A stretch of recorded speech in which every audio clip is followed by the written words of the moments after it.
All right, so let's uh, let's try this LinkedIn feature and see how it works.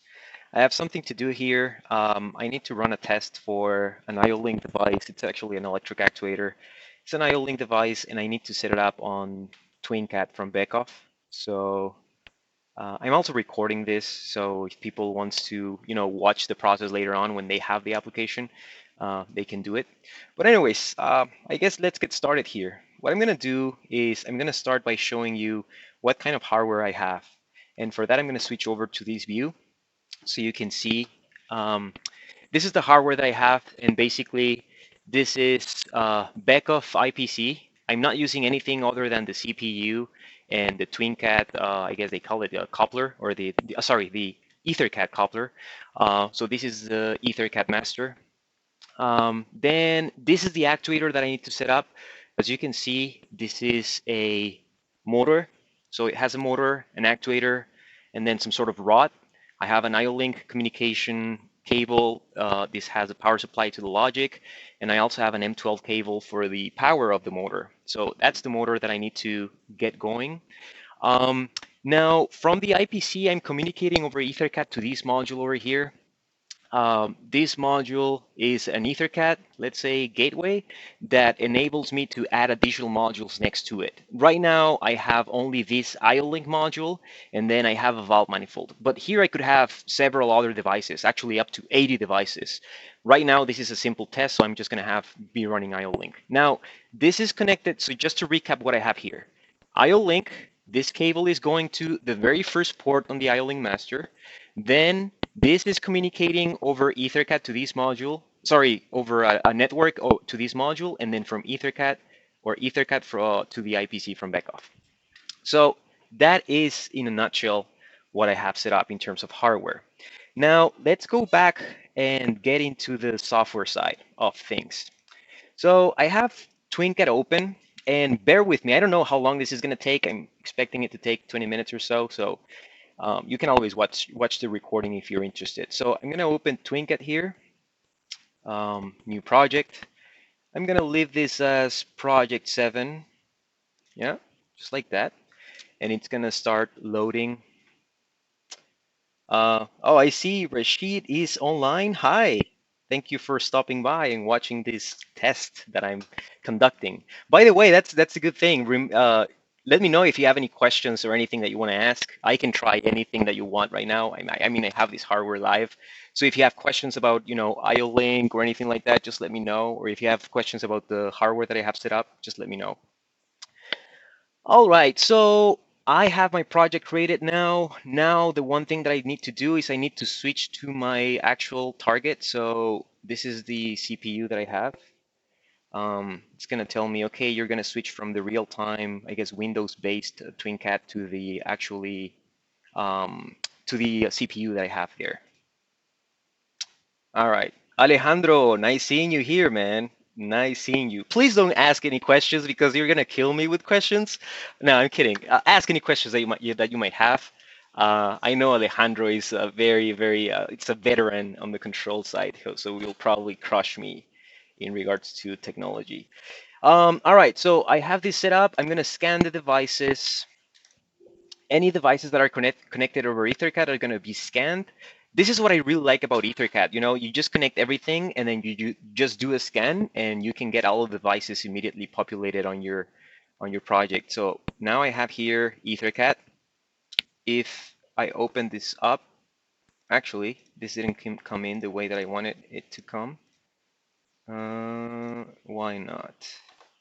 And I always take suggestions in terms of what I'm doing wrong here. So feel free, by all means, to tell me what I'm doing wrong.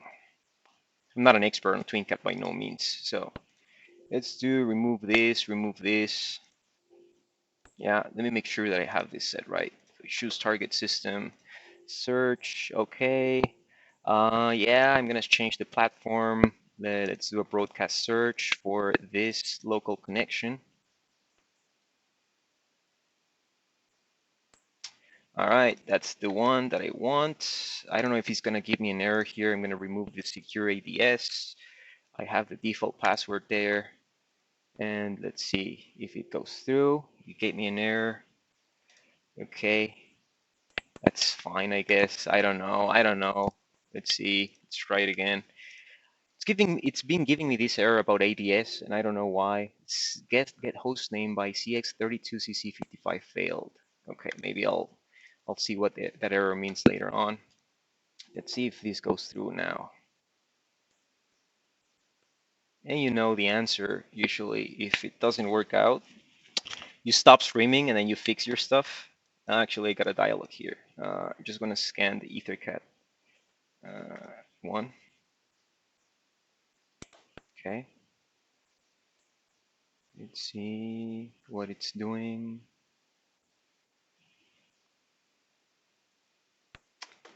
Is it doing anything? Oh, it's loading. Okay.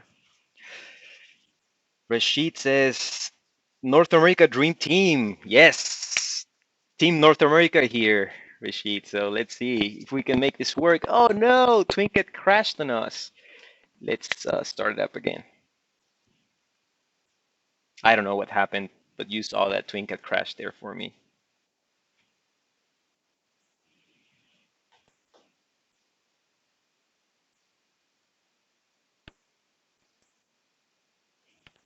All right, let's do this from the top, people. New project. Okay, let's get going again. Okay, project 8 this time. All right, come on, you can do it. I'm not in a rush here, and you can always rewatch this recording. So this is the thing about doing live sessions, you know, things can go wrong. Doesn't matter. That's why we're here. We're learning stuff. Let's do this again. Search, broadcast search. I'm gonna search for my local there. And it's probably gonna give me that ADS error again. Mm-hmm. Okay. Okay.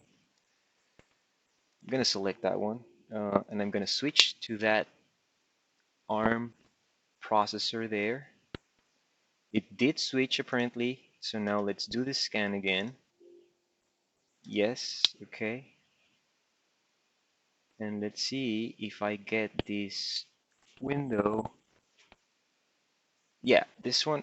Okay, device one, I just want to scan EtherCAT devices. Okay.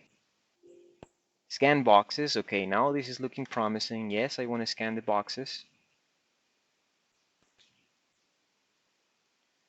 It's improving. Okay. I do have an EtherCAT, Beckhoff IO-Link master that I'm not going to be using today, so I'm just going to click no. I don't want that to search for any IO-Link devices. So we're just going to keep going. Now it's loading. This is good.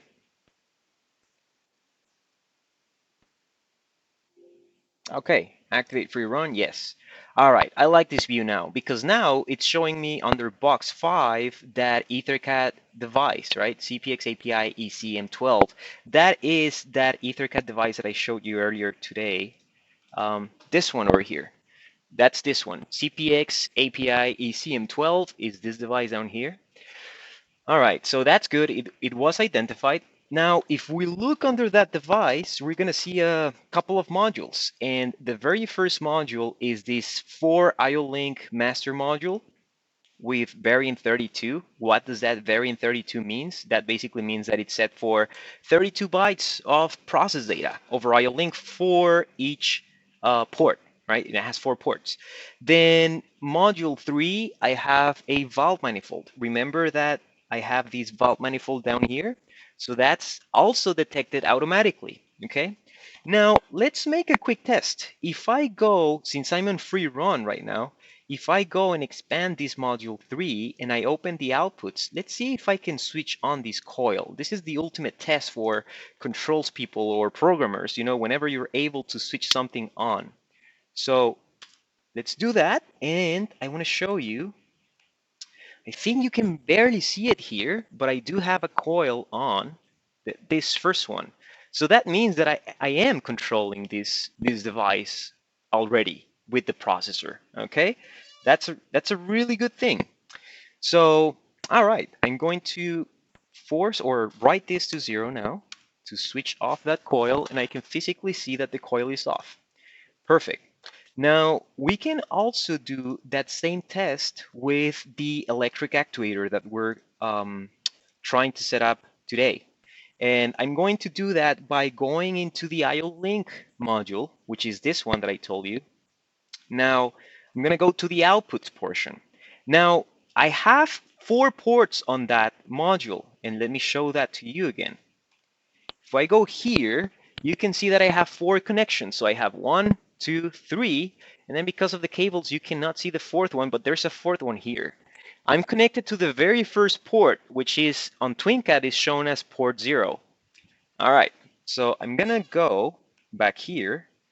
Let me open my screen here to see if there are any comments or questions about what I'm doing. So port 0 outputs. Now, okay, port 0, you have a bunch of outputs. And how many? 32. Remember that I told you that I was using variant 32? So that's why. Now, which of these bytes is the one that I need to use to control this electric actuator? Well, if you're a smart guy or gal, you're gonna do the right thing, right? You're gonna go and look at the user manual, right? User manuals are always your friends. And in this case, I'm gonna go to the Festo US website. And once you type in Festo US, it's gonna take you to this site.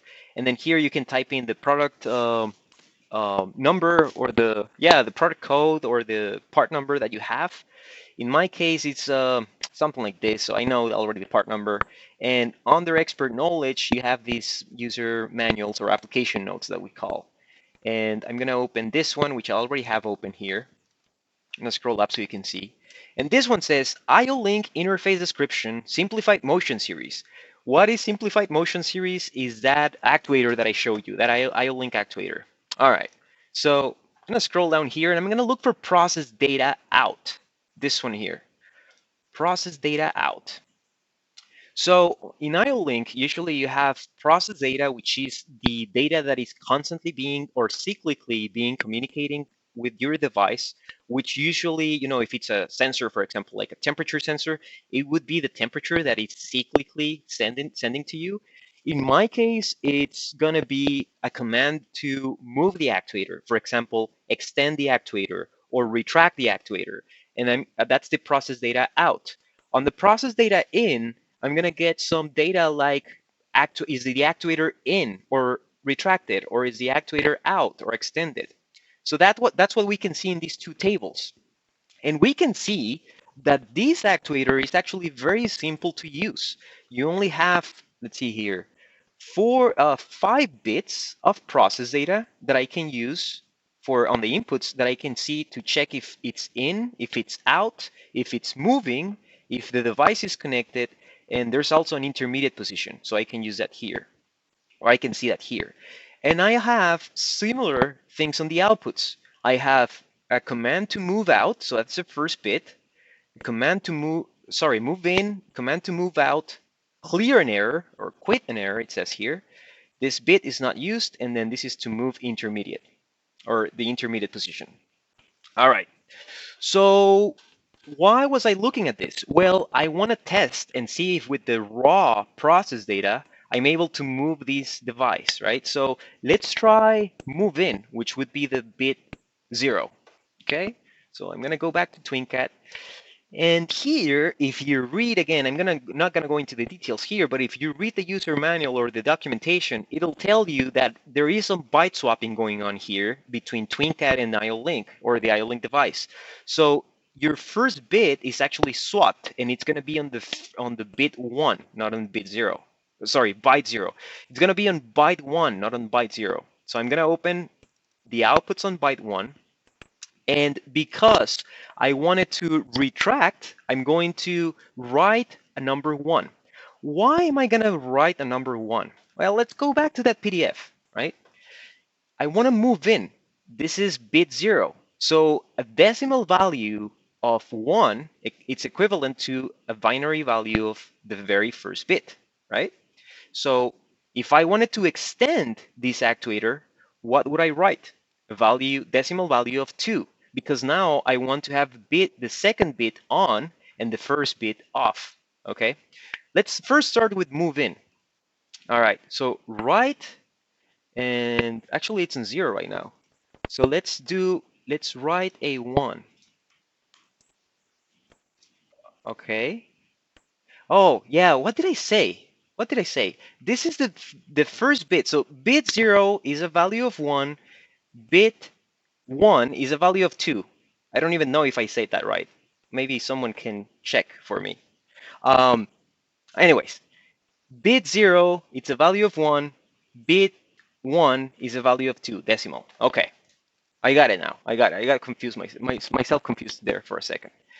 All right, so let me switch that view for you. And actually, I think I can bring the hardware in here. Yeah, there we go. We can see a nice view of the hardware now. So if I wanted to extend that actuator, I said what? I'm going to write a value of what? Value of 2. So let's do that. Move out, value of 2. You saw that? That's beautiful. This was extended there. So the actuator moved, so it extended. Now, if I wanted to retract it, I'm going to write a value of 1. There we go. Beautiful. This is what any controls person wants to see. They want to see that they command something and something moves in the real world. When we were in college, it reminds me on building your first, breadboard and having an LED switch on. That's beautiful. All right, so I'm going to set this back to 0, and that's it. Okay, so now that actuator is ready for me to do whatever I want to do. Let me see if there are any things going on here. Okay. All right. So let's see here. So what would be the next step? If we wanted to, write some code maybe to do a sequence, well, we could do that with just mapping these bits here, right? Or this byte here. We could do that. Alternatively, you could also use what's called a function block. Um, Luckily, I do have a function block for this platform for TwinCAT, so I'm gonna create a new PLC project here, standard PLC project, and I'm just gonna say playground as the name.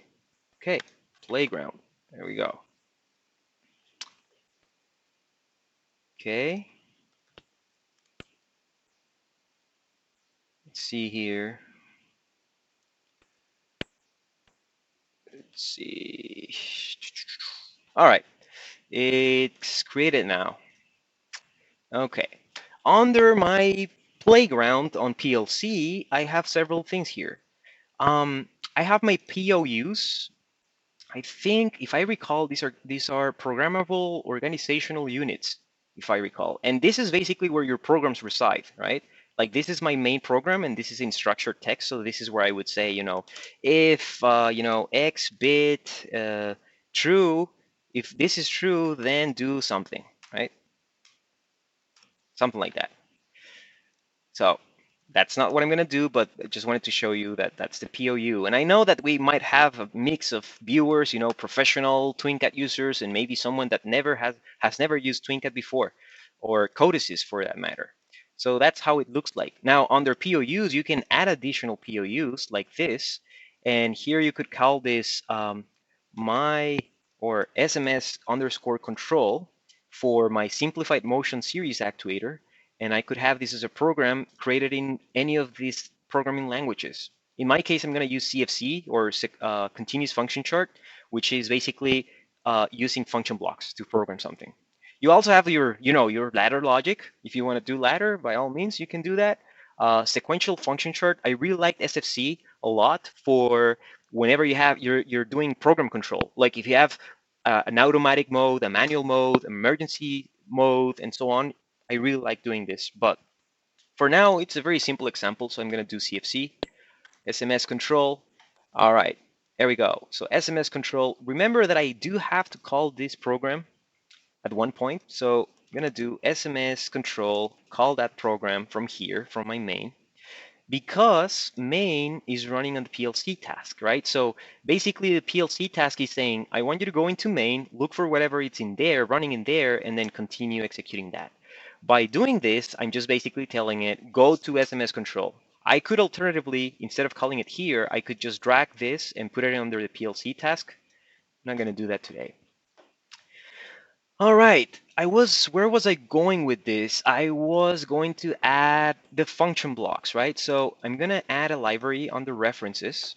Under application, I have already some Festo libraries loaded in here. You can get these libraries from the Festo website. Just type in the product code and look for it there under software section, and that's it. So SMS Festo live, okay. Now it's loading that library. Let me see if they're, sorry, I'm not monitoring the comments so often.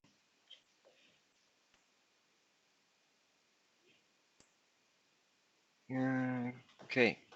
Oh, actually, I forgot to turn off to change the view. Sorry, I still had the hardware view there. Hopefully you could see what I was doing. All right, so the library is already in here. Let's take a look at what's on the library. So if we open that library, we can see that there's a bunch of stuff here. There's some DUTs here. Um, there are some GVL or global variable list and POUs and stuff like that. I'm really interested in the POUs, and this is what I'm going to be using today, actually. So under these POUs, you can see on the graphical option, you can see the function block, right? So this is the function block that I might use, or alternatively this one, right? Maybe we'll use this one. All right. So what now? What now? Now I have to create a function block here. So I'm going to go to my toolbox, grab a box from here, and then from here, I'm going to look under that library, this one, SMS Festo live, POUs, and let's go with the SMS Festo basic. There we go. Now that's the name of the function block, right? But now I have to create an instance of this function block. So I'm going to call it axis1. Just like this, axis1. All right, and then it says this is axis, this is the name, and this is of type SMS Festo basic. Okay, perfect. So now I don't have any errors apparently. What I can do from here is maybe I'll leave it as of now like that. I could do I could do it as a global variable instead. Maybe I know that there are mixed feelings about when to use global variables and when not to. I'll leave it as is right now, as local.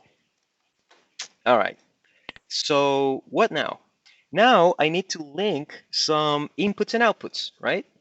And for this, I need to create, see here, I need to specify the bytes that I'm, or create create a link and address for the byte that I'm going to be using. So let's see here. So if I go here, I can say axis1 in, it's at percentage I star, and then of type byte, and then axis out is at percentage Q star type byte. Okay, I could do that. You know what? I am gonna change all of these to global variable list because I'm just thinking ahead that if I want to create a sequence later on, I'm gonna need it. So I'm just gonna do GVLs, add a new global variable list. Where is it? Global variable list. I'm gonna keep the default name and paste all of this here. Okay. Now one thing is going to change because I have this attribute here.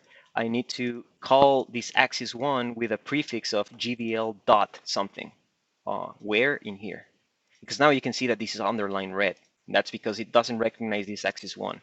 I have to do GVL underscore axis1 like that. Now the underline should go away. Perfect. All right. Now what else? What else am I missing? From here, I think I need to build this so I can get some outputs here. link those. So build solution. Let's see.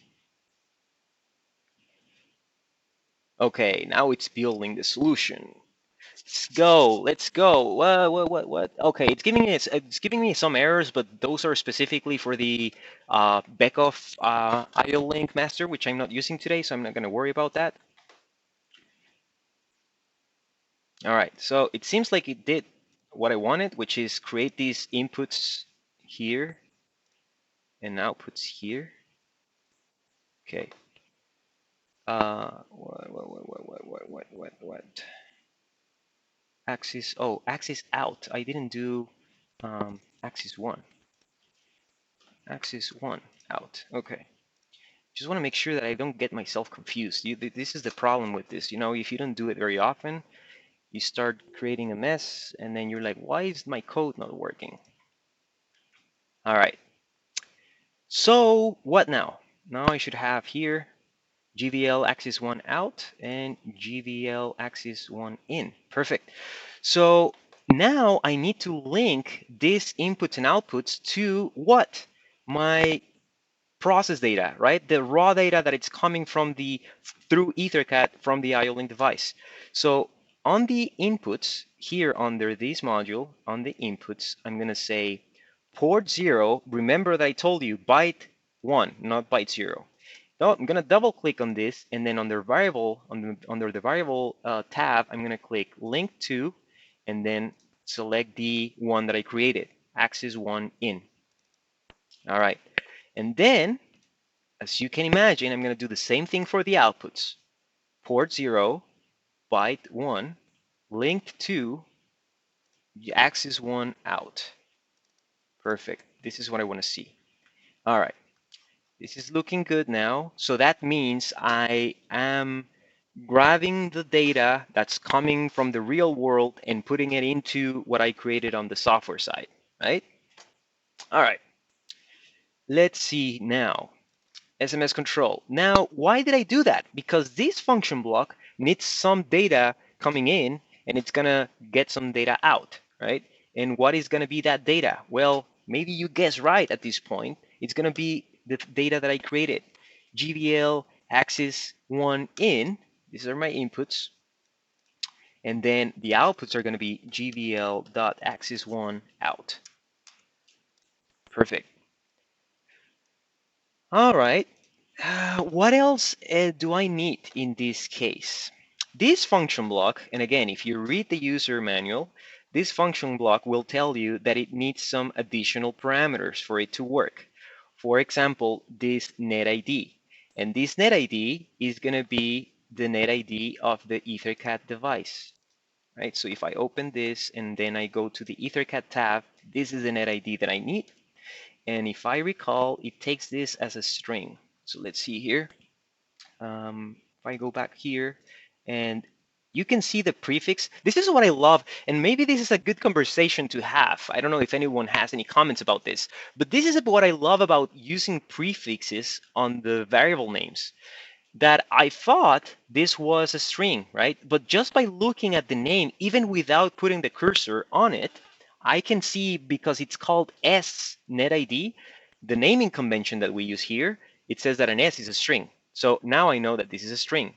What I can do now is I can create this of type string by adding some apostrophes there, copy and paste that number that I grabbed from the EtherCAT master and put it in there, in between apostrophes or commas. And then that's it. That's a net ID. Then the next variable, it's an unsigned integer. And for this, I need to go to, again, the device one, EtherCAT address. And then here under, let's see, no, now I need to go all the way to the actual device. Under EtherCAT, there's an EtherCAT address right here. This case is 1004. I'm gonna go back here. Yes. Did I close something? I don't know. And then here I'm gonna do 1004. Oh, what happened? 1004. There we go. And then the slot number, which is yeah, so let me show you that because that's interesting actually. if I go back to the hardware, and again, I like this view because I can pull the hardware right in front of you. If I go back to the hardware, remember that I mentioned that here you can have multiple modules, right? So this is my first module, the second module, the third module, and so on. And I can have up to 80 modules. This looks creepy, like my huge hand there next to my tiny head. Um, but anyways, just kind of like, well, what's going on? Anyways, I mentioned that you can have several devices, right?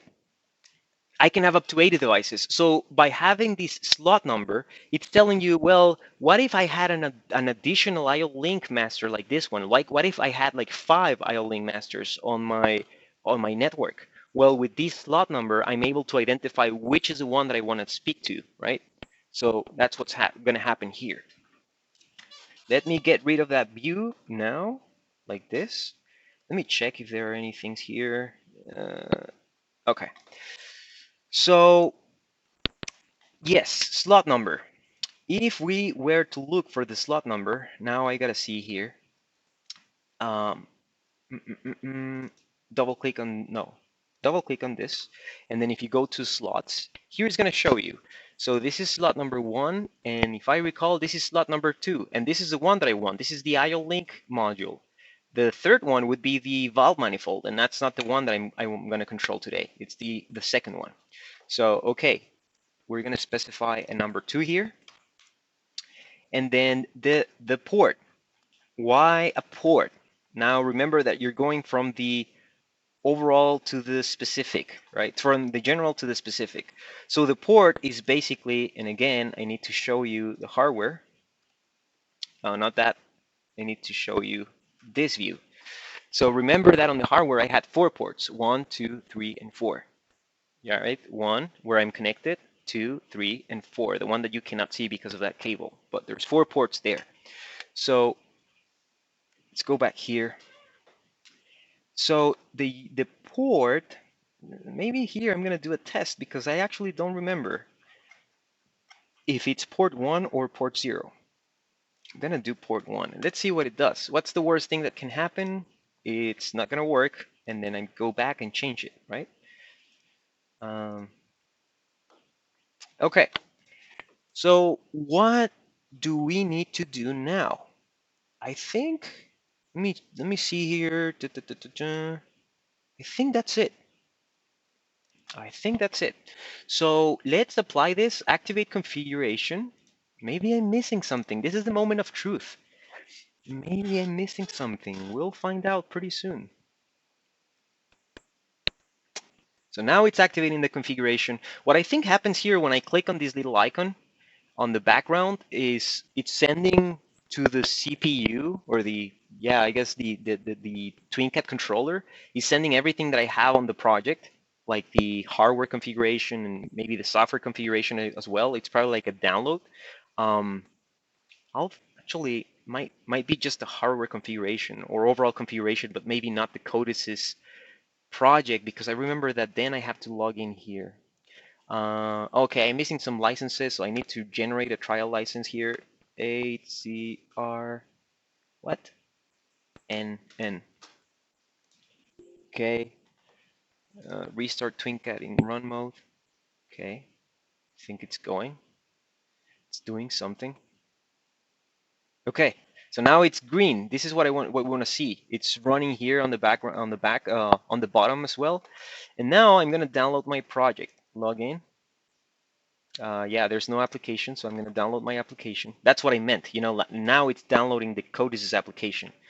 So now I downloaded, but my PLC is not in run yet. So I have to do a start here. And let's have a look now. Okay, now I have, let me see, how can I put this side to side? I want to see these GVL, so actually this one, I'm going to put it here on the left. So let's see, access 1, which is the name of our function block instance. Let's collapse this. Let's enable the function block, do write values. I'm not gonna be clicking here, write values. I usually just use the shortcut Control F7. So I'm gonna do Control F7. And okay, there is an error here for whatever reason. Maybe I did not set this right. So let's see. If I leave that like that, and if I try to clear that error, let's see if the error comes back. Yeah, it does come back. So maybe I don't have something right. Let's change, because we're online, let's change this value, this one that I wasn't sure about. Let's change it to port. Oh, I set it as a constant. So I'm going to have to go offline and change it here. This is the one that I wasn't sure about. Maybe it is port 0. The nice thing is that because this is just an application change, you can just download quickly online. You don't have to, do the whole activate thing. So enable the function block. Looks like we don't have an error now. So yeah, maybe I was wrong. Yeah, I think I was wrong because I could hear something happen now on the motor. So what I'm gonna be doing now is let's test the move. Shall we? Let me bring the hardware view for you.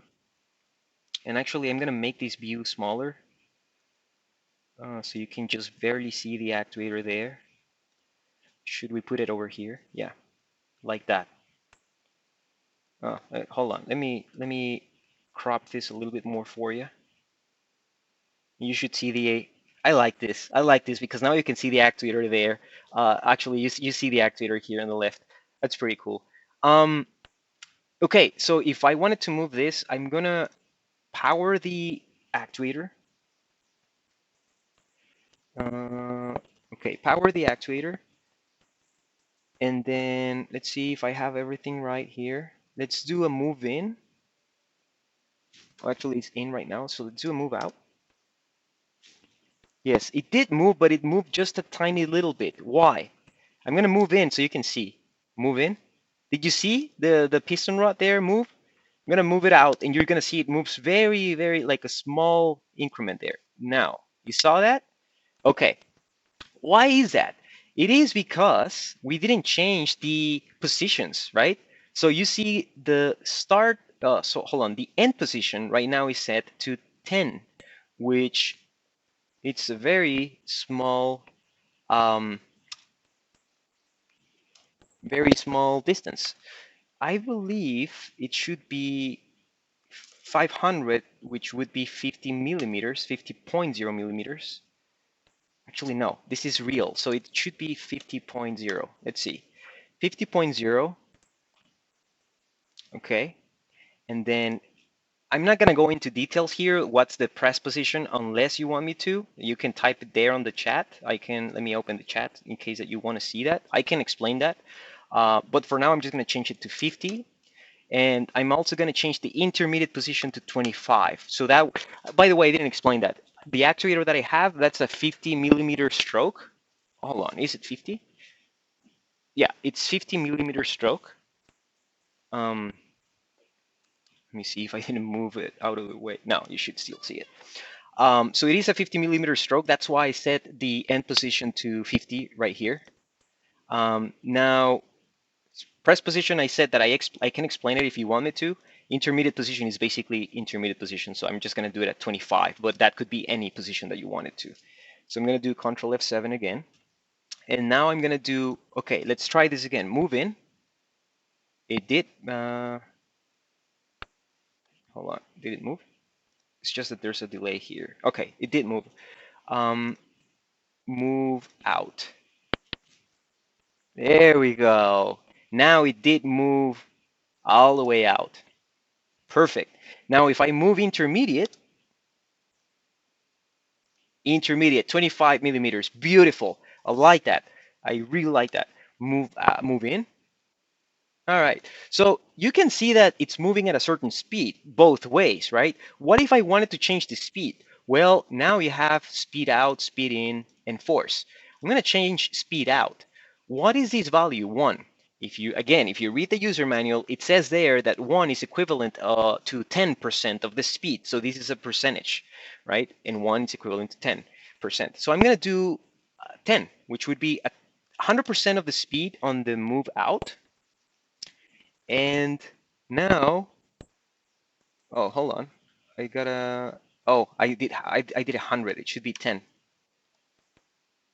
That's what happens when you're speaking and doing stuff at the same time. Where's the quit error? That's good. How did I notice that there was an error? If you look here on the function block, it says error, and it's true. And it's actually giving me an error code, 1002. I don't remember what this is, but it's probably like a write error, right? Which basically means that you enter an incorrect number. Okay, so I'm going to quit that error with this bit, or clear that error. You see that the error bit went away now. That's good. So now I'm going to reset that to false. And let's try this again. I'm going to set it to 5. Okay, it took that. I'm going to set it to 10 now. Control F7. And whenever I change these values, you see something happening here on these bits. Write done, write active, and so on. Basically what that happens, what that does is that on the background, whenever I change one of these values, over IO link is sending this new value or this change to the device, right? So that's what happened there. All right, so now I should move at 100% of the speed whenever I move out. And you're gonna see it here on the actuator. Remember that we have this nice view here of the actuator with my other camera. So move out, where is it? Move out. Now it should move relatively quickly. You see that? Okay, move in, moving slowly, okay, and then move out, boom, nice. And that's how you set up these actuators over IO link, right? Remember, just to recap, what I did here is TwinCAT, so a backup IPC, or using TwinCAT to this EtherCAT gateway, then IO link, and then I can control this actuator, right? Now, of course, there are some EtherCAT drives out there. We have them as well.